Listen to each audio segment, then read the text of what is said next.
Welcome to the Let's Talk About Talking podcast with your host, Adrienne Fuller, language and communications expert for kids of all ages. On this podcast, we talk about speech, language, and all things happening with your child, giving you specific tactical information you can use to help your kids talk, listen, and thrive in their academic journey.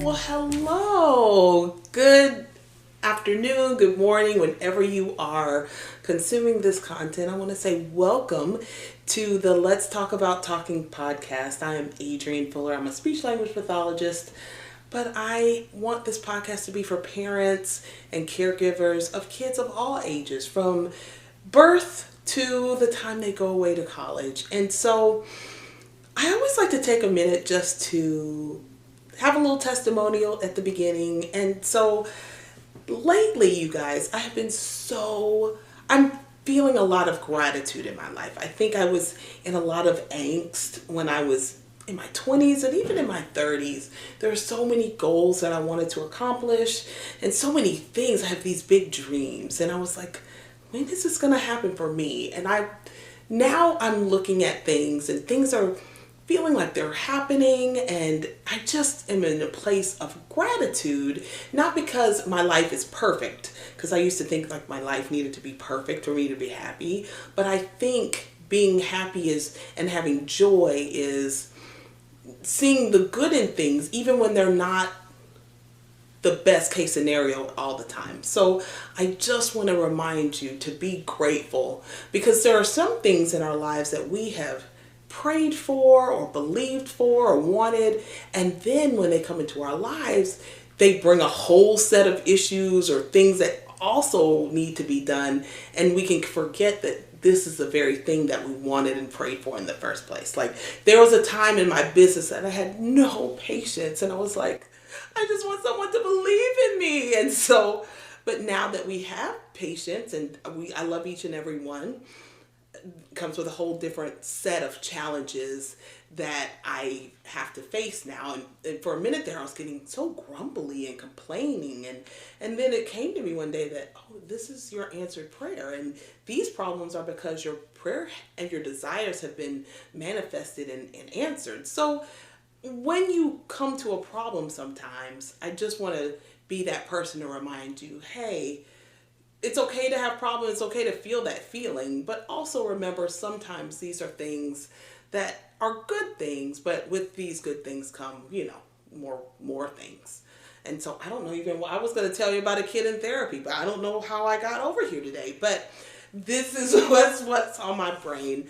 But I am so glad that you're with me, and I am wanting to get into I love personal development. I love it all day long. I like having conversations with people. And so today I have invited a dear, dear friend with me. Her name is Terrie Dixon. She is a licensed physician assistant, and she was actually in pediatrics for 10 years. And you cannot see because I don't do video yet. She looks amazing, guys. It looks like she got her degree when she was 3. But I digress. But Terrie is here today because I want to talk to moms specifically today. And so my goal today is to talk about a lot of things, stay-at-home mom versus working mom, and how you can transition in and out of that, and some of the challenges actually that comes with being I'm going to say stay-at-home mom, but I'll use a different term later in this conversation. But Terrie, welcome. Well, thank you, Adrienne, for having me. I am so glad that you're with me. You are one of those infectious, smiley, joy people. Her eyes are always so full of joy. It's like when you see her, she's so happy. I was like, I wish my pediatrician had been like her. Well, I'm excited to be here, and I always enjoy our conversations when we're together. Well, thank you for joining me. And here's how this whole thing came about. It's one time I was talking with a patient on the phone because we were trying to schedule speech therapy for her, her child. And she said something like, we're pretty flexible. I'm home all day. And I asked her, I was like, oh my gosh, you're a stay-at-home mom? And her Terrie, no joke, her tone totally changed. Like, she was almost like defensive about it. And I was like, oh my gosh, that is such a blessing. But if I'm honest, I think I'd like to have a conversation because I'm not a mom. I'm a very involved auntie. Yes, you are. A great auntie at that. She has kids, and I'm like their honorary auntie too, guys. But I think I want to have a conversation about it. So can you tell me, because you were a parent, and so when you first had kids, you were working, yes. correct? Yes, I was working in the workforce as a physician assistant, and I worked in pediatric pulmonology. I did that for 6 years, and then I transitioned over to general pediatrics after we had our youngest child, our daughter. And so from there, it was about 2016. My husband and I, we had a conversation, and we just began to talk about how our kids would benefit if I decided to leave the workforce. Also, there were some other things going on with my father at the time, so we were looking at flexibility as far as that standpoint as well. But they were kind of at that, well, we felt like that critical age, and we felt like they needed more availability from me as their mother, and accessibility, particularly during those after school hours. So they were 6 and 4 at the time. Oh, okay. And so we talked about it, and we felt like at the time that was going to be the best decision for our family and for our children. Now, what did your life look like? An honest day to day, like hour to hour, like you would drop them off at one time. When you were working, at what time and then when? Yes, when I was in the workforce, the day started pretty early. Anywhere I would get up 5:45 to 6 o'clock. Get dressed, get the children ready, get breakfast. We're out the door well before 8 o'clock doing the carpool thing to school. Sometimes we took turns, my husband and I, depending on what things were going on at my office. And so dropped them off at school pretty much by 8:20, by 8:30, because I was fortunate enough that I was just kind of around the corner where I worked at the time. Oh, nice. And so I would get to work, by 8:30, there till about 5:30, pick the kids up because they went to extended after school care at that time. And so sometimes that was 5:30. We wouldn't get home till after 6 o'clock, starting dinner and trying to get homework done. So we just kind of reassessed things to see how we could make things work a little bit better, and to have that extra time to be able to start our evening time better with the kids, and whatever academic needs that they may have needed, that I could provide that for them. Wow. So, 8 a.m. Leaving the house at 8 a.m. and not getting home till 6. Like, yeah. I'm only thinking that because I know, like, in our clinic, especially the afternoons are our busiest time. Right. No joke. But I sometimes see the stress in the parents' faces. It's literally it feels like to me, it's like, pick up from school, get them to speech, get them to dance. Like, there's this one lady, I started seeing her kid at school because I was like, let me help. Because It was like, well, we're going to be 15 minutes late to dance, but we really need her to have speech. So it can be like you're just trying to do a Tetris of fitting everything in between 3:30 and bedtime. Exactly. You know what? I'm just having a very real moment because I can be a little hard on parents, I think, sometimes, because I'm like, all you need is 5 minutes a day to practice. But I feel like just hearing you say that, like, where do we find the 5 minutes? So maybe I need to think about something in a different way, because that's a busy schedule. Right. That has been very busy. So when you made that transition, like, low key or undercover, were you scared that you would be bored, or did you feel like you were getting not a break? How were you feeling? I wasn't necessarily scared that I was going to be bored, because I knew that was going to be the farthest thing from the truth. There's constantly things going on. So I definitely would say that you would be bored. There's always something that needs to be done, or trying to meet the needs of your children.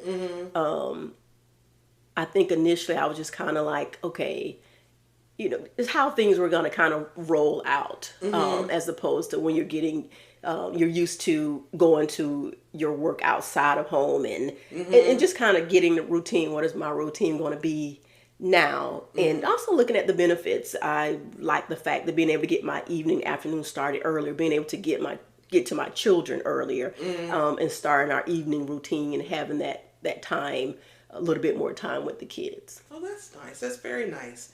Now, I just recently went through somewhat of I hired someone to help me with the day-to-day in my business, which is my child. And so, but I had a difficult time with that transition because I felt in my head like I had to prove that I had to, I was like, okay, I'm home working, but I'm working, guys. I'm doing this. Did you have to have a conversation with your husband? Like, were there different expectations from him? Or did you feel like you had to prove why you were staying at home? I don't feel like I felt like I had to prove why, because we talked about and we knew the why. And the most important thing was our why. It didn't matter about other people's opinion. Oh, you can stop right there. Did y'all hear that? She said the most important thing was their why. Because I feel like everybody feels like they have the right to give you their opinion about your life sometimes. And what you said is key. It doesn't matter if I agree with it or not, but you said your why is why we did it. Love it. Sorry. Yes, love it. Exactly. And that can look different for everyone. That term stay at home mom, it means it may present differently to different people, and also depending on the stages and the ages of your children. Because what it looks like when they're younger or toddlers, or when you have an infant and they move to that toddler stage when they start to school. So it may look different at different times throughout children's lives, what you're doing, how you're doing it. Now, you said something in one of our previous conversations that really stuck with me. You said between the ages of, is it 3rd and 4th grade, where specifically African-American boys or kids. I find kids, because I can slip through the cracks. Is that what you told me? Particularly, it is with African-American boys going that transition going to 3rd and 4th grade, and stats have shown that can be kind of where some boys can kind of start falling behind, making in there, and for different various reasons. That can be a whole nother conversation. That's a seminar. That's not right. Even a podcast. Exactly. So, but we just felt like the kids, they just needed that. And like I said, have more time, whatever academic needs that they may be needing, help or needing from me. Also, it gives me the availability I can participate more in the kids' schooling, volunteer more hands-on. Of course, they have extracurricular activities, being able to be present in their sporting events, whereas I was able to participate, but not as much, of course, given the line of work that I was in and the hours that I worked. So it freed up my availability to, whether it's a weekend sports activity or things going on throughout, the school day. So that's a benefit and a plus, for me as well. Okay. And I would be a hands-on parent and volunteer at school regardless if I was working or not. But this just opened up and provided more availability. Oh, very nice. Very nice. Now, see, I was all caught up in what you sound like. But I had another question. Here's what I'm finding. In this whole hustle culture, which I'm beginning to really not like at all. And I'm like a reformed hustler. But I'm saying, I feel like I've heard, I'll just ask the question. In this culture, I've heard women say about moms that are able to stay home with their kids. It's almost like, well, you don't know what I'm going through because I'm working and I'm getting my career. Did you ever get any of that? No, I haven't gotten that from people on the outside. Okay. I have a pretty, supportive family and network of friends. And they all say, if you can do that, that's great.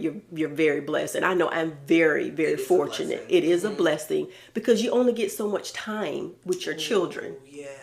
And the time, it goes by fast. So fast. And so you recognize and realize that I'm just glad that I've had the opportunity. Of course, there's going to be ups and downs with anything that you do, but you look at the end goal and you look at how it's going to benefit your children when you're trying to raise healthy kids, mentally, physically, and being able to prepare them to go out into the world. And so, and not to say that moms who work, that their kids won't be prepared as well, but for us, this was a good decision. Mm-hmm. And I want to just say, I think a lot of times I hear a lot of women say, hey, I'm going to stay home with my child because daycare is so expensive. I'm almost paying to work. I can't, I'm not in anybody's pockets. But what you said about maybe if you have to only transition out of working into maybe that home role or working from home on behalf of the home, maybe it can occur later. Like people always tend to take it at the beginning of their child's life, but really now that your kids are becoming teenagers, my nieces are teenagers, a lot of times they need you later to be home and to be accessible. And I always want to say, if they're working moms listening to this, we're not trying to say either way, a mom is the highest calling. Exactly. And so it's not, I just want to have the conversation because I feel like there's some guilt there, and I don't want there to be, whatever your life is. Whatever your life is, however it's made up and composed. But at the end of the day, we're all working. It's just a matter of whether you're working outside the home or you're working inside the home. And so I don't think it has to be a working mom versus a stay-at-home mom. We are all working just in different capacities. Correct. And it just looks differently for everyone. And it could be a hybrid situation, like you said, where, okay, I'm a stay-at-home mom, but yes, I still can have a job where I can work from home and have the flexibility. So there's a combination of things. And like I say, it just has to be what works best for your family, financially, emotionally, all of that. You take that into consideration. Can we talk about that emotional piece? Like, did you ever, or do you ever feel like I need something for me? Like, what do you do to keep your identity as a mom who works in the home on behalf of her family? I try to make sure I still have that little bit of, me time, because I think when you can do that, it makes me a better mom. When I can say, okay, I'm going to, take a little break, whether it's, do a trip or something, or working on a personal development trip, or whatever that case may be, because I feel like when you can kind of step away and just take that little breather, it makes you a better mom, and you can come back and give to your children. Because we know anything can be overwhelming. At times. We all can be busy, overwhelming. Yes. Really hectic lives at times. We do. Particularly, we have teenagers now, so sometimes we're kind of always on the go. But I think being able to kind of take that break and say, hey, mom, just need a little bit of time. I'm just going to do this activity. And you come back feeling refreshed, and you can continue to focus on, your children, your spouse, and, in your home.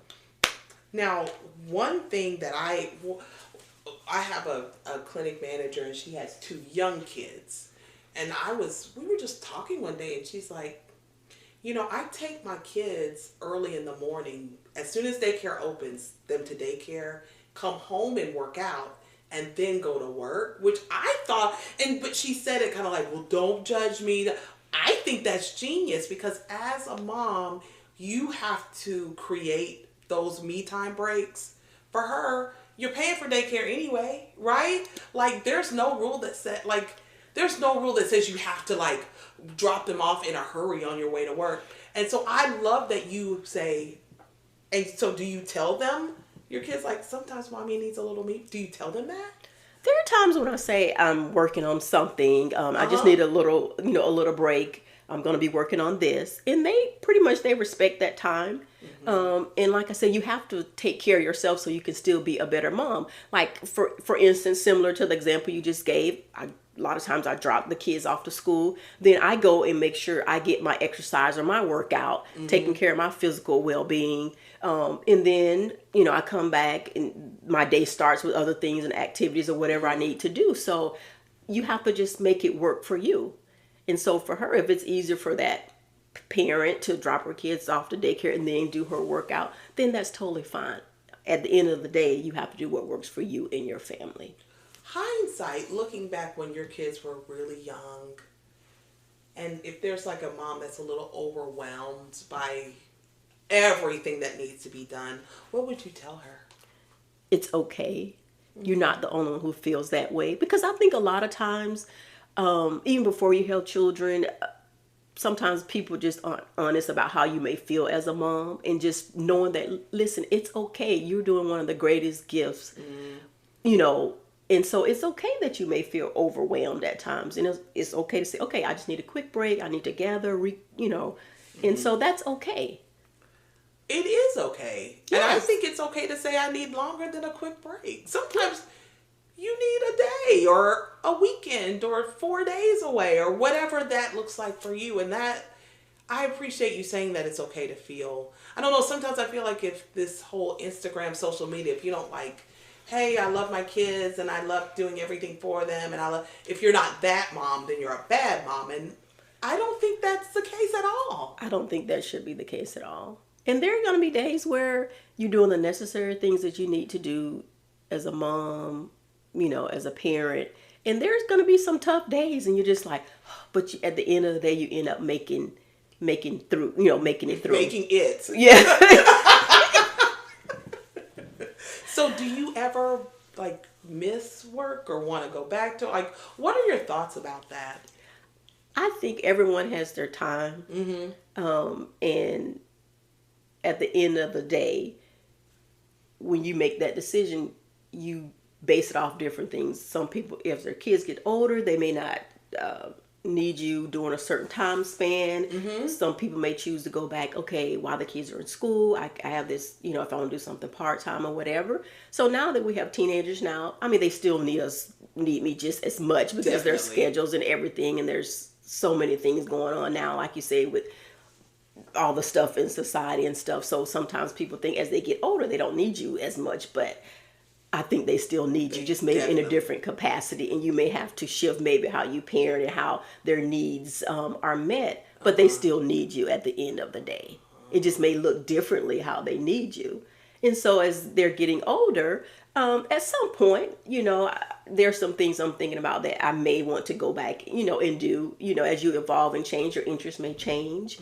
I'm sorry, but yes. That's okay too, right? And that's okay too. I don't think sometimes, I think I want our listeners to come away with thinking, whatever you choose, it's okay. It's okay to want to work. I know a lot of moms that are like, I need to get out of this house. I love my kids, but I need it. Or there's some parents that are like, I feel like my kids need me and this is what I want to do. But it's okay to change your mind about either one. It's okay because you may reevaluate and say, okay, this has changed. They don't need me as much in this area. So, okay, I'm free to explore other opportunities or new opportunities that I may want to do outside the home. And that may include, I may do a business from home, or I may decide to, like you say, go back out and work part-time or whatever. And you can find, that balance, and yes. Say, okay, this is going to work for me, at this time. And I do want to say, if you are someone trying to transition back into the workforce, I am a employer that hires, and if you are a good employee, your boss will let you be flexible, but you have to have a pretty good idea about what time you're available, but put that out there into the universe. Put it out there what you're looking for too, because if someone's like, well, I can't work a whole week, but I can give you from 3 to 5 or from 10 to 2, I would take that person in a minute, because to me, my moms who are my employees are the hardest working. They can do many things but so I'm saying, let it work for you. Exactly. And sometimes I find when people are coming back into the workforce, they're kind of like, well, whatever you want. But if you tell them, hey, I'm available, but I can give you everything I got this time, it's always a benefit. And they bring lots of skills. Yes. To the workforce, because you're doing all types of things. You're organizing, you're managing, So you have a whole lot of skills that you're still doing, and you don't necessarily lose the skills that you were doing, whatever work or job that you were doing. You just chose to transition out of that. And so you may decide to transition back into what you were doing before, or you may decide, okay, I'm going to go this direction. And at the end of the day, all of it is okay. All of it is okay. So as we're wrapping up, is there anything you want any listener, any final thoughts you want to leave our listeners? Just at the end of the day, just make the best decision and choice that works for you and your family, and that looks different. That's good. Terrie, thank you so much for joining me. This was amazing. It's a great conversation to have. It's a great conversation. I think it's been a conversation that's been going on for years. And it will, yes, it has. And I think it will continue to be, but we've put our mark on it. Thank you for having me. Thank you so much for joining us, you guys. Until next time, happy communicating and have a wonderful, wonderful day. Bye. You've been listening to the Let's Talk About Talking podcast with your host, Adrienne Fuller, language and communications expert for kids of all ages. You can grab Adrienne's book, 30 Days to Get Your Toddler Talking, on Amazon or at speechbuilders.org.